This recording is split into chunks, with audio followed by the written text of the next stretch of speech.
بسم اللہ الرحمن الرحیم۔ اندھیری رات کے مسافر، رائٹر نسیم حجازی، حصہ اول۔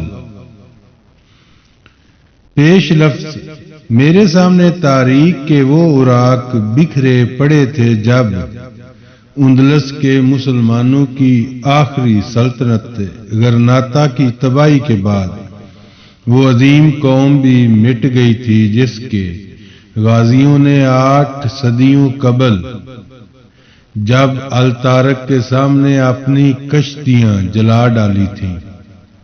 میں کتنی ہی دیر ساحل پر اترنے والے ان قافلوں کو دیکھتا رہا جن کی راہوں کے گرد و غبار میں فرزندان اسلام کے ماضی کی عظمتیں پوشیدہ تھیں، اور پھر میری آنکھوں کے سامنے وہ لمحات ابھر آتے جب فرڈینڈنڈ کی افواج غرناطہ میں داخل ہو گئی تھی۔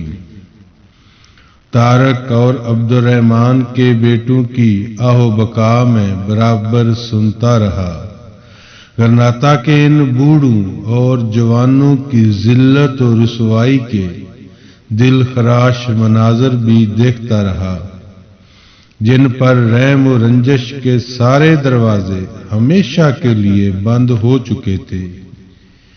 کئی بار سوتے جاگتے غرناطہ کے پرشکوہ ایوانوں، بارونق بازاروں اور گلیوں کے باہر کھڑے میں ان غداروں کے کہکے بھی سنتا رہا جو ایک مدت سے دشمن کے استقبال کی تیاریاں کر رہے تھے۔ میرے سامنے دراصل اس کارواں کی سرگزشت کھلی پڑی تھی جس کے مستقبل پر دائمی اندھیروں نے پردے ڈال دیے تھے۔ اندلس کی تاریخ کی ورق گردانی میں اس وقت شروع کی جب ایک ہندو صوبائی لیڈر نے یہ کہا تھا، اگر 800 سال کی حکومت کے بعد بھی اسپین میں مسلمانوں کا نام و نشان مٹ سکتا ہے تو ہندوستان میں ایسا کیوں نہیں ہو سکتا؟ اور پھر جب 1965 کی جنگ ایک حقیقت بن کر ہمارے سامنے آ گئی تو یہ سمجھنا مشکل نہ تھا کہ عدم تشدد کے لبادے سے اس افریت نمودار ہو چکا ہے، اور بھارت کے طول و عرض میں اندلس کی تاریخ دہرانے کی ابتدائی مشقیں شروع ہو گئی ہیں۔ یہ کتاب شروع کرتے ہوئے میرا خیال تھا کہ جو واقعات متارکہ جنگ کے معاہدے اور غرناطہ کے سقوط کے درمیان پیش آئے تھے وہ ابتدائی 3-4 ابواب میں ختم ہو جائیں گے، اور اس کے بعد میں سن 1502 تک کے تاریخ رات کے مسافروں کی سرگزشت بیان کر سکوں گا، لیکن ایک طویل داستان کی تمہید کو مختصر کرنا میرے بس کی بات نہ تھی۔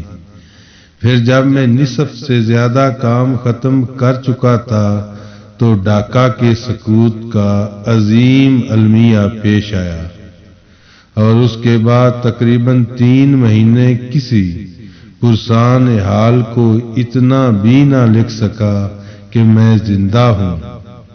میں اپنے دل سے بار بار یہ پوچھا کرتا تھا، کیا سقوط بغداد اور سقوط غرناطہ کی داستانیں مسلمانوں کی عبرت کے لیے کافی نہ تھیں؟ کیا ڈھاکہ کے سقوط کے نتائج صرف مشرقی پاکستان تک ہی محدود رہ سکیں گے؟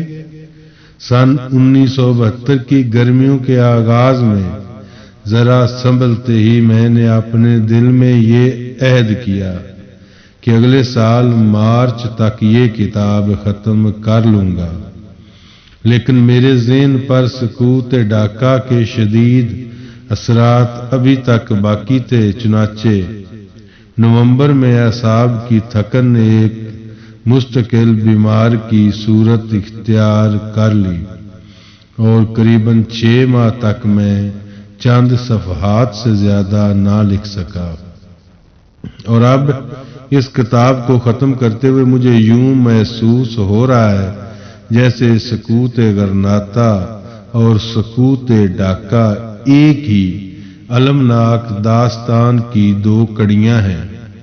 وہی آنسو ہمارے سامنے ہیں، وہی دل خراش مناظر، اور بوڑھوں اور جوانوں کی وہی ذلت و رسوائی جو 1502 میں غرناطہ کو اپنی لپیٹ میں لیے ہوئے تھی اور سن 1971 میں ڈھاکہ کو اپنی آغوش میں دبائے نظر آتی تھی۔ لیکن مشرقی پاکستان کا المیہ اس لحاظ سے انتہائی دردناک ہے کہ وہ مقامی اور مہاجر جو آخری وقت تک اپنے لرزتے ہوئے ہاتھوں سے ملت اسلام کا دامن تھامے ہوئے تھے، جو پاکستان کی سالمیت پر ایمان رکھتے تھے، اور وہ اپنے ہی بھائیوں کے ہاتھوں ذبح ہوئے، اور پھر بہار کے مسلمان جنہوں نے آگ اور خون کے دریا عبور کر کے پاکستان کے اثار میں پناہ لی تھی، ان کی ایک نسل کے بوڑھے، دوسری نسل کے جوان اور تیسری نسل کے کم سن بچے آج انسانیت کے ضمیر سے پوچھ رہے ہیں کہ ہماری قوم اور ہمارا پاکستان کہاں ہے، اور اللہ کی زمین پر وہ کون سی جگہ ہے جہاں ہمیں پناہ مل سکتی ہے۔ قوتیں اتفاقی حادثات سے تباہ نہیں ہوتی، وہ اس وقت ہلاک ہوتی ہیں جب ان کا اجتماعی احساس ختم ہو جاتا ہے۔ سنگلاخ چٹانیں سمندروں کی تندو تیز لہروں میں بھی اپنی جگہ قائم رہتی ہیں، لیکن ریت کے تودے اور تنکوں کے انبار وقت کی آندھیوں کے سامنے نہیں ٹھہرتے۔ ہمیں ایک لمحہ کے لیے بھی یہ نہیں بھولنا چاہیے کہ ملت اسلام کے جس خون کی روشنائی سے سن 1947 میں پاکستان کے نقشے کی لکیریں کھینچی گئی تھیں، ان میں بہار کے ستم رسیدہ مسلمانوں کا خون بھی شامل تھا، اور وہ بھارت کی ایک طفیلی ریاست کے باشندے نہیں بلکہ ملک پاک کے وجود کا ایک مستقل حصہ ہے۔ آخر میں اگر شیخ محمد احسن صاحب مالک قومی کتب خزانہ کا شکریہ ادا نہ کروں تو یہ دیباچہ نامکمل رہ جائے گا۔ علالت کے دوران میں مجھے اپنے کام کی اہمیت کا احساس دلانا اور میرا عزم اور حوصلہ قائم رکھنے میں ان کی ذاتی کوششوں کا بڑا دخل تھا۔ اگر ان کا مخلصانہ تعاون میرے شامل حال نہ ہوتا تو یہ کتاب شاید دن مہینے اور شائع نہ ہوتی۔ مسودے پر نظر ثانی کے لیے انہوں نے میرے حصے کا بہت سا کام اپنے ذمے لے لیا تھا۔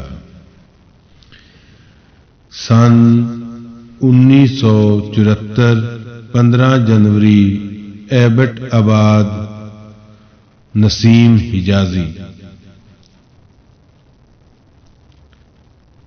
آئیے چلتے ہیں اب کہانی کی طرف۔ یہ رائٹر کی تعارفی مکالمہ تھا جو میں نے پیش کیا۔ سنیٹا فے سن 1491 کے آخری مہینے کی ایک صبح افق کے مشرق پر ابھرتا ہوا سورج اپنی سنہری اور پہلی کرنوں کے جال پھیلا رہا تھا۔ جنوب کے کوستانوں میں خواب دیدہ دھندلکے آہستہ آہستہ اپنا دامن سمیٹ رہے تھے، اور سیرا نوارد اور الفجارہ الحلمہ کی بلند چوٹیوں پر برف کے تاج جگمگا رہے تھے۔ سنیٹا فے کے فوجی کیمپ میں چہل پہل شروع ہو چکی تھی۔ ملکہ ایزابیلا شاہی خیمے سے کچھ دور ایک پہاڑی پر کھڑی تھی، اور غرناطہ کا دھندلا سا منظر اس کے سامنے تھا۔ کبھی کبھی اس کی نگاہیں ارد گرد پھیلے ہوئے خیموں یا پڑاؤ سے آگے نشیب و فراز میں ان ویران بستیوں میں جا رکتی جہاں جلے اور اجڑے ہوئے مکانات جنگ کی ہولناکیوں کی گواہی دے رہے تھے، لیکن چند ثانیوں کے بعد یہ تلسماتی شہر جسے وہ 6 میل کے فاصلے سے بار بار دیکھ چکی تھی اور جس کے بلند مینار اور گنبد اس کے ذہن پر نقش ہو چکے تھے، پھر اس کی نگاہوں کے سامنے آ جاتا۔ جنگ کے ایام میں جب اس نے پہلی بار اس پہاڑی سے غرناطہ کا منظر دیکھا تھا، اس وقت سورج ڈوب رہا تھا اور اسے ایسا محسوس ہوا تھا کہ سنیٹا فے اور الحمرا کا درمیانی فاصلہ یکا یک کم ہو گیا ہے۔ اس کے بعد پہاڑی اس کے لیے ایک مستقل سیرگاہ بن چکی تھی۔ اس کی سہولت کے لیے اوپر چڑھنے کا راستہ کشادہ کر دیا گیا تھا اور چوٹی پر ایک خوبصورت شامیانہ بھی لگا دیا گیا تھا۔ عام طور پر جب وہ شاہی خیمے سے باہر نکلتی تو خادماؤں اور کنیزوں کی پوری فوج اس کے ساتھ ہوتی تھی، لیکن جب کوئی ذہنی الجھن پیش آتی تو اسے اپنی خاص سہیلیوں کی رفاقت بھی ناگوار گزرتی تھی۔ اور آج اس کی یہ حالت تھی کہ جب وہ شاہی خیمے سے نکلی تو صرف 2 خادمائیں اس کے ساتھ تھی، لیکن اس نے پہاڑی پر پہنچتے ہی انہیں بھی رخصت کر دیا۔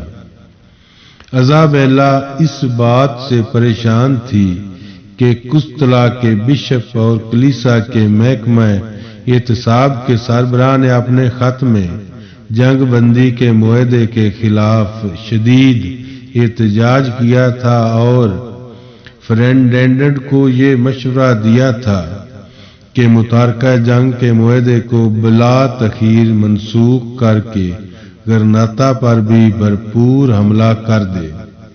اس خط کا جواب دینا ضروری تھا، لیکن فرڈینڈ نے ریمینس کے خط پر ایک سرسری نظر ڈالنے سے زیادہ کچھ نہیں کیا تھا۔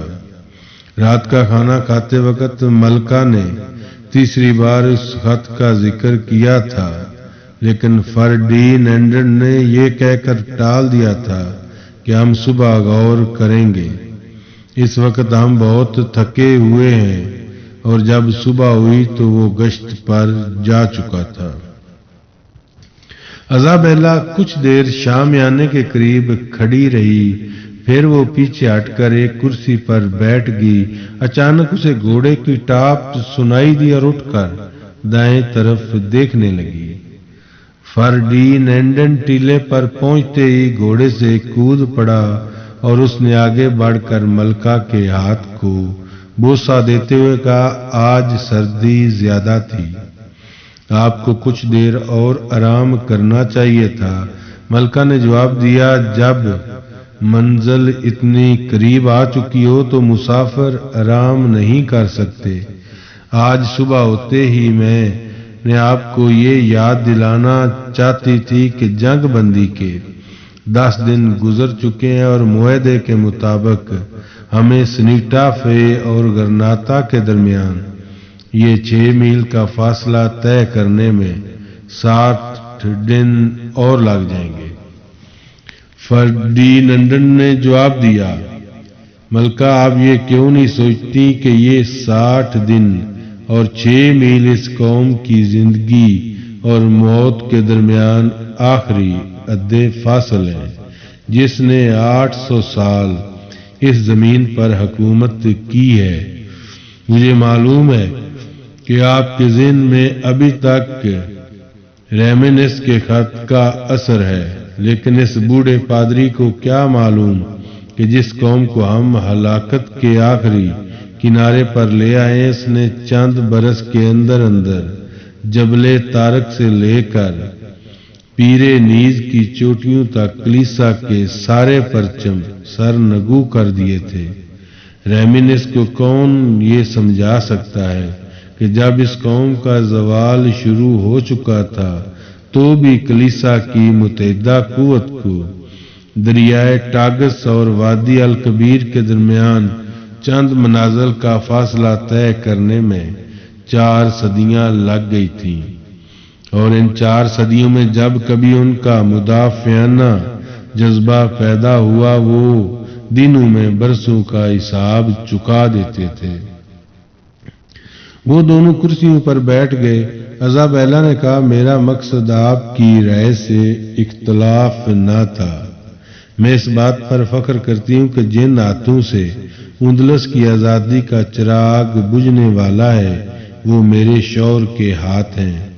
میں صرف اشتیاق کا مظاہرہ کر رہی تھی کہ اگر آپ ریمینیز کے خط کا اچھی طرح پڑھ لیتے تو آپ کو یہ غلط فہمی کبھی نہ ہوتی کہ وہ آپ کی عظیم کامیابیوں کو کوئی اہمیت نہیں دیتا۔ میں نے اس کا خط پڑھ لیا تھا۔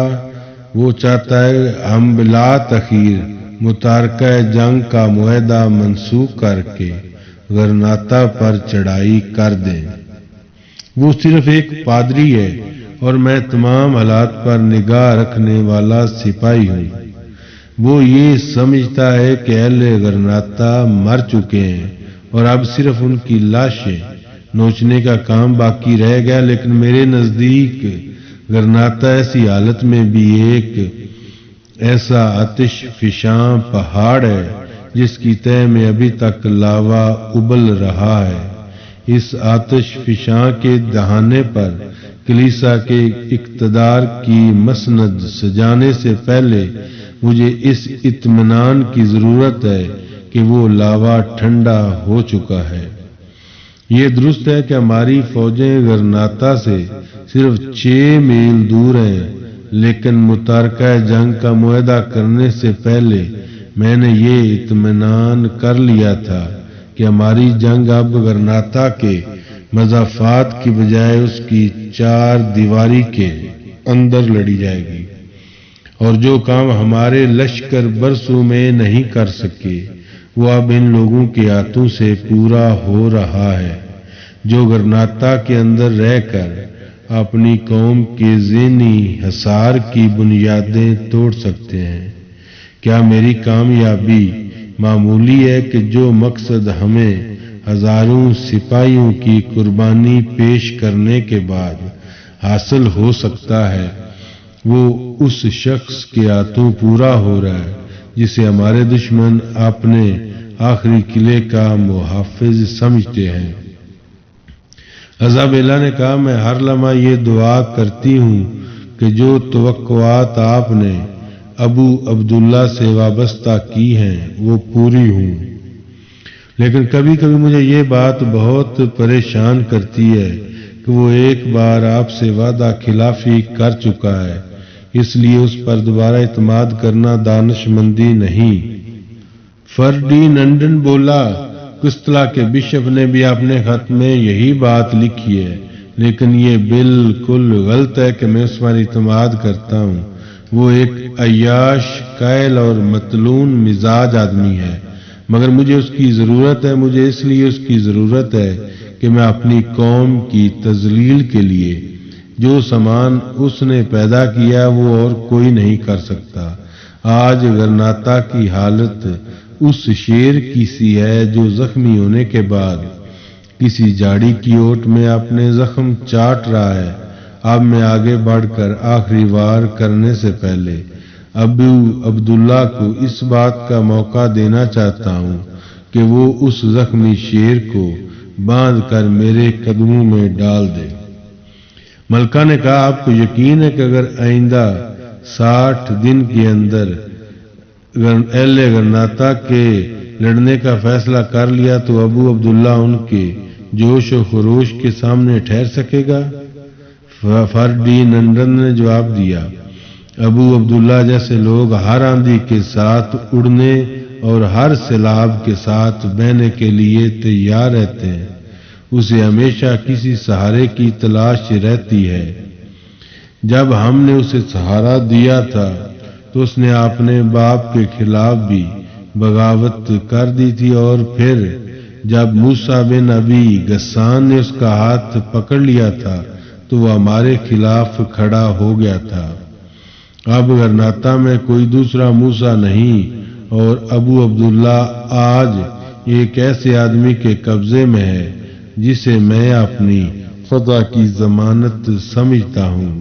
وہ ایسے مقام پر لے آیا جہاں سے واپس جانے کے لیے کوئی راستہ باقی نہیں رہا۔ ہمیں خدا کا شکر ادا کرنا چاہیے جس آدمی کو موسیٰ بن نبی غسان نے اہل بربر اور ترکوں کے پاس اپنا الچی خاص بنا کر بھیجا تھا۔ وہ مالٹا کے قید خانے میں پڑا ہوا ہے، اور اگر وہ بیرونی مدد حاصل کرنے میں کامیاب ہو جاتا تو ہمارا بنا بنایا کھیل بگڑ سکتا تھا۔ خدا کا شکر ہے یہ آخری خدشہ بھی دور ہو چکا۔ فرنڈی لنڈن نے جواب دیا، یہ خدشہ اس وقت دور ہوگا جب وہ ایک قیدی کی حیثیت سے میرے سامنے کھڑا ہوگا۔